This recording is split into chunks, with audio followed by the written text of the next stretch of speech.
Crafty friends, it's Courtney Brickner, the CB behind the Crafty Brick. Today I am making a rolling cart or rolling stand, I don't know, base for my Siser cutting stand.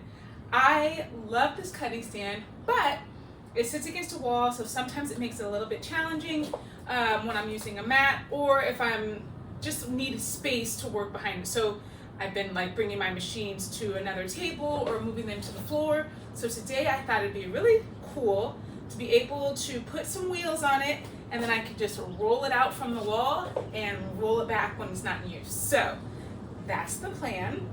I got this, what is this, MDF from Home Depot. What size is it? It's a 4, I don't even know. Let me see if I can see it. What size is it? My plan is to put this on the base, and then I got these pieces. Hey, Russell. What are you doing? Sorry, I've got my neighbor friend. Hold on. I'm filming a video. Sorry, I had to pause. My little neighbor Russell, who's 5 years old, rides around the neighborhood and he likes to stop and chat. So he was asking me questions about everything that I've got going on in here. So had to chat for a little bit with Russell. Okay, so this is 0.75 by 1.5. I'm gonna use my miter saw to cut these and frame out the bottom base, and then I'm just gonna attach the wheels. So that's the plan for today. I'm fingers crossed that it's gonna work out flawlessly and I'll have a stand for my cutter. So we shall see. All right, I just set the stand on the board. I have a little bit of space from the front because I don't want it to be exact like that. So it's got a little bit of space on both sides. And then I marked right here, so there's a little bit of space on this side and a little bit of space on the back. And I'm gonna go ahead and cut that, and we should be done.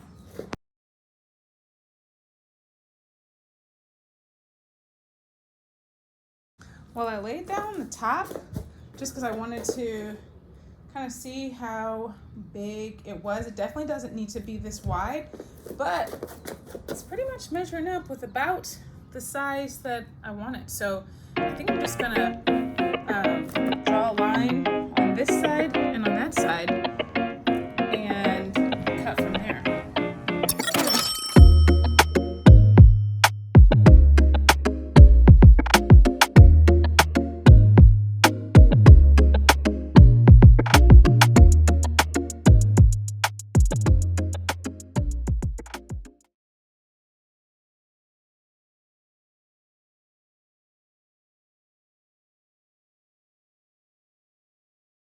So I kind of made a mistake and messed up the cut.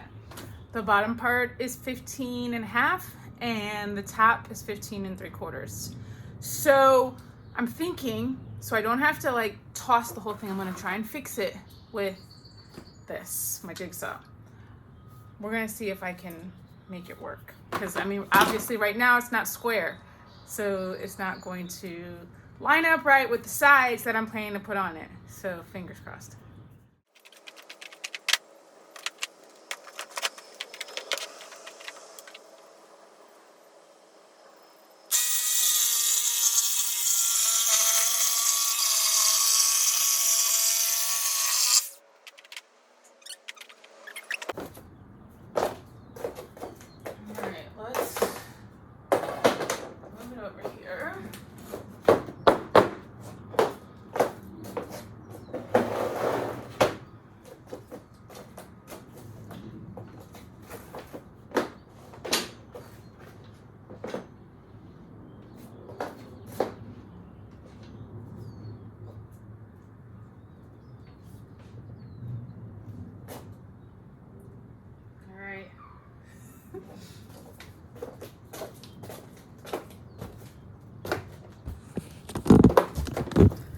let's just say it's not perfect.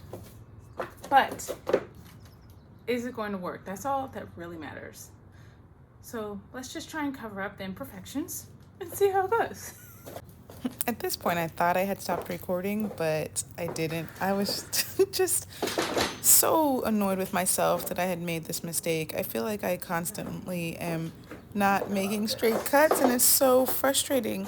So I just thought, well, I'll just put this trim piece here and see how bad it really is. And it really was bad. There was a gap there. There was no way it was even touching the molding on that side. I'm like, let me just move it here. I guess I just thought if I just keep moving the trim side to side, it's going to magically get fixed. But obviously we know that's not how it works. I don't know. I was a little annoyed with this. But I always seem to figure out a way to make things work. So I knew I just had to keep on going forward, and I was going to come up with something. Wasn't quite sure what it was, but it was going to be something. Now, got my miter saw to cut these angles.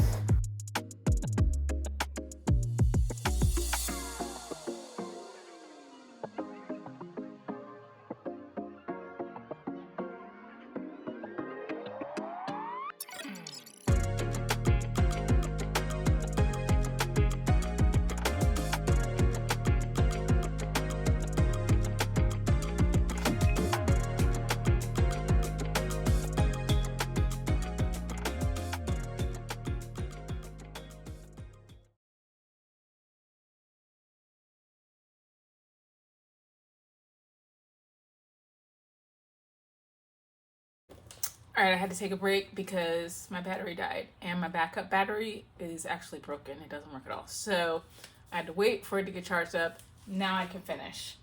There are some flaws. There are definitely some flaws. I mean, what kind of project would it be for the Crafty break without some flaws?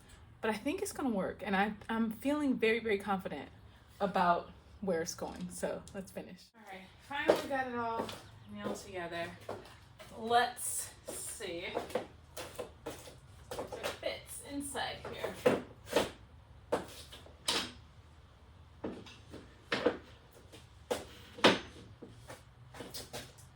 Perfect. All right, here's how it fits the stand in it. Now we're gonna add the wheels to the bottom, and then it's finished. But like I said, there's a part that is really messed up. Let's take you on in here. That is completely open. I was totally crooked with my cut. Oh my gosh. All right, so here's the thing. It's just for me. Like, no one else is gonna see it.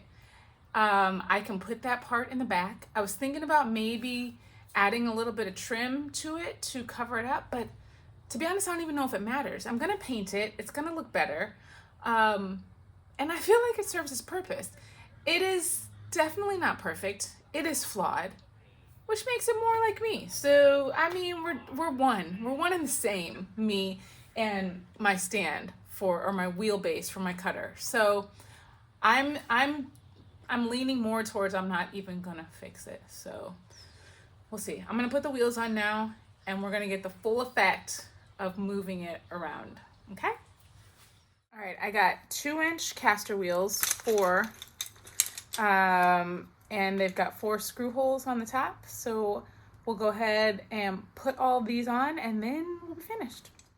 Now I just need to find some screws that match. Anybody else have just a box of random size screws and types of screws? To be honest, I really don't care if they match. I just need them to be short, and I need the head to be big enough so it doesn't slip out of the wheel. You know, something like this. So I'm gonna try to find 12 of those that are similar and go from there.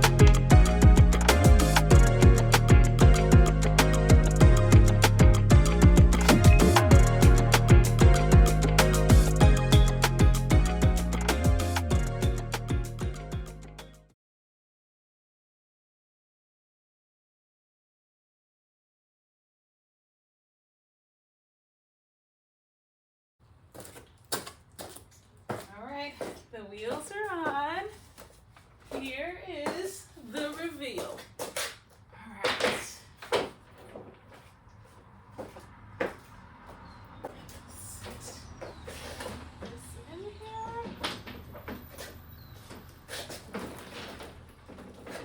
Check it out. It rolls.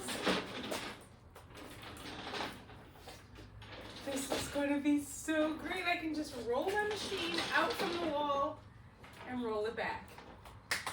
Yay! It's working. I got it done. It's messy, but it's working. Just wanted to share that gap that you could see so easily when it wasn't together. When the stand is on, you cannot see it at all. So there's no way I'm fixing it. I'm just gonna leave it. The front doesn't have a gap. The back gap you can't see. So this baby is finished. I just need to paint it. Friends, thanks for joining me today and making our cutter stand a little bit better for our craft room and making it movable. So it was messy. We figured it out. It's all good in the end. And I hope maybe I inspired you to try something that you have been wanting to do in your craft room, but you just haven't because you are scared that you're gonna mess up or something. But I'm here to share. Messing up is okay. It's okay, especially if your project still works in the end. So I still think I'm gonna put the trim on and I'm gonna paint it. So I'll show you the finished results later because, to be honest, it's not at the top of my list right now to paint it. I'm just gonna put it back in the room for now and just leave it like this because I don't really care at this moment. We're getting ready to put hardwood floors all upstairs in my craft room and my loft and in my daughter's room. So it's going to be perfect then. So right now it still has carpet. So I'm just not super motivated to make it look exactly like it's going to look in the end. So when we get the floors out, I'll probably paint it then. And then when we have our hardwood in the summer, then it's gonna look fabulous. So that's my plan. Okay, I lied. I thought that I was fine with it having that imperfection and not being painted, but I put it up there and I didn't like it. So I got, what did I get? Let me show you. I got a little piece of trim, teeny little piece. It's gonna cover up that imperfection and I'm gonna paint it. Okay, so here is what it looks like. See the front? Totally good. The back has a hole because it's crooked. That part is crooked. But I'm just gonna cover it up with this little piece of trim and it's gonna be perfect. So that's what we're gonna do. So I'm just getting ready to cut it to size, put it on, and paint it white. Don't ask me why the heck I used this miter box to cut this, knowing I had a saw sitting right there. It makes no sense. I don't always make sense when I'm doing the projects. I think of it afterwards, but I don't understand what my deal is. Okay, now this looks so much better.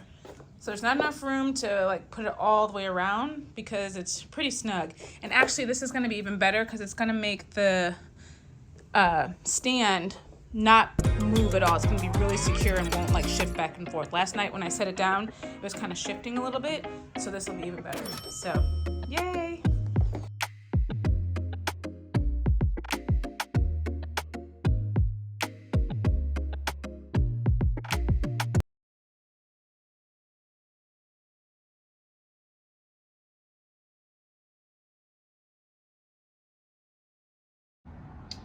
Okay, here is the finished product. That was the spot that had the gap. That trim fit perfectly. So now it's ready to go back up into the office where its final home is going to be.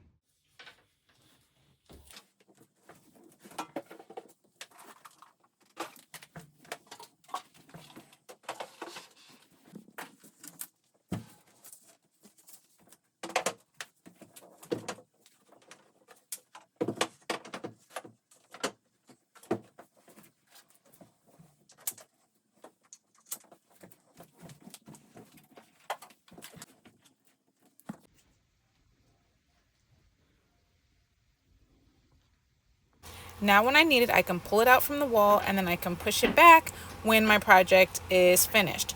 It's not moving super smoothly on the carpet right now, but like I said, we're going to be getting hardwood and it's going to be better. I think it'll be a lot better because when we were in the garage, it was perfect. I think if you're going to keep it on carpet, you might want to get a larger wheel, larger than the 2 inches. But all in all, I love it. It's so much better. If you want information on any of the supplies that I use, any of the wood, I put all the information in the description. If you want Romeo and Juliet or the cutter stand, check the description as well. Thanks for joining me. Don't forget to like and subscribe.